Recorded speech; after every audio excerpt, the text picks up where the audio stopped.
Bonjour à tous, c'est avec un immense plaisir que je vous présente une partie de l'actualité du mois de juin. En direct du patio des amis à l'EHPAD des Quatre-Moulins à Brest, où 10 résidents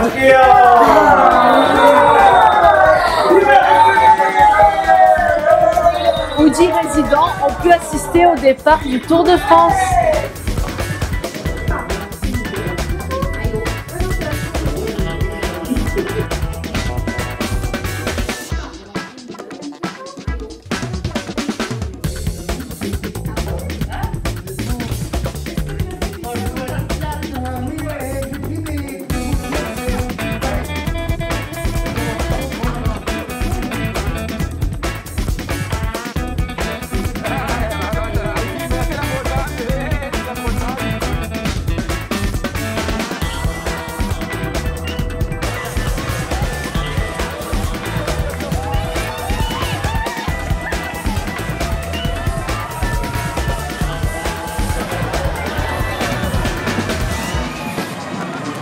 C'est avec beaucoup d'enthousiasme que les résidents de l'EHPAD des Quatre-Moulins se sont retrouvés en première loge pour le passage de la caravane du Tour de France de cyclisme au départ de Brest.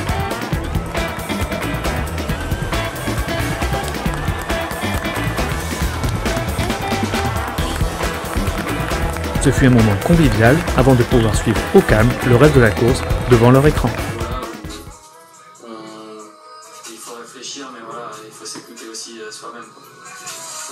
Comme je vous le disais le mois dernier, le projet associatif continue de se préparer. En attendant, voici un extrait du bilan des grandes missions de notre association depuis 2015. C'est une formule assez souple qui se développe de plus en plus et qui constitue une forme d'alternative entre le logement en institution tel qu'on le connaît et le logement en milieu ordinaire. Donc c'est un dispositif qui peut s'adresser soit à des personnes en situation de handicap, quel que soit le handicap, ou alors à des personnes âgées. Au départ de mes études supérieures, j'étais en studio tout seul, dans le privé, puis je suis parti en colocation pendant quelques années. Et l'année dernière, avec la crise du Covid, mon propriétaire a dû vendre son bien immobilier, donc j'ai été obligé de sortir de la colocation. Alors, les missions sont centrées autour de 4 axes principaux, donc la veille et la sécurisation de la vie à domicile, le soutien à la convivialité, le soutien à l'autonomie et l'aide à l'inclusion sociale. Aujourd'hui, on a 7 personnes qui ont intégré chacun un logement individuel donc sur le quartier de Quérino, sachant qu'on a une 8e personne qui va bientôt s'installer, courant juin ou juillet de cette année. Retrouvez bientôt l'ensemble des vidéos du bilan sur la chaîne YouTube de l'association. A également lieu ce mois l'Assemblée Générale des Jeunes et d'Or avec un ordre du jour bien chargé. Cette année, l'Assemblée Générale avait un double objectif. D'abord présenter le bilan des orientations associatives 2015-2020 et puis faire un point d'étape sur le nouveau projet associatif, projet qui nous mobilise depuis maintenant plus d'1 an. L'idée était de faire un point intermédiaire soumis au vote de l'Assemblée Générale et ceci pour mieux préparer la journée de restitution du projet associatif qui se tiendra le 8 décembre, ici même à Saint-Paul-de-Léon.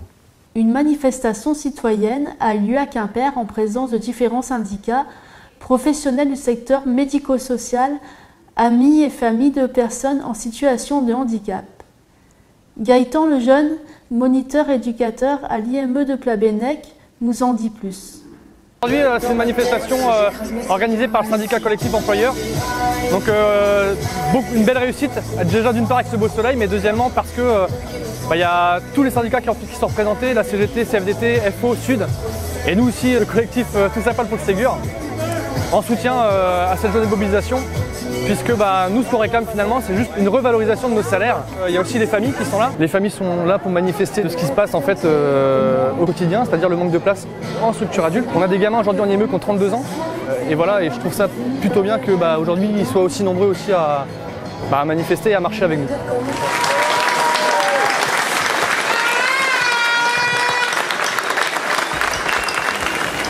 Mesdames et messieurs, merci de votre fidélité à notre journal et en attendant la prochaine édition, je vous dis à très bientôt. Ciao!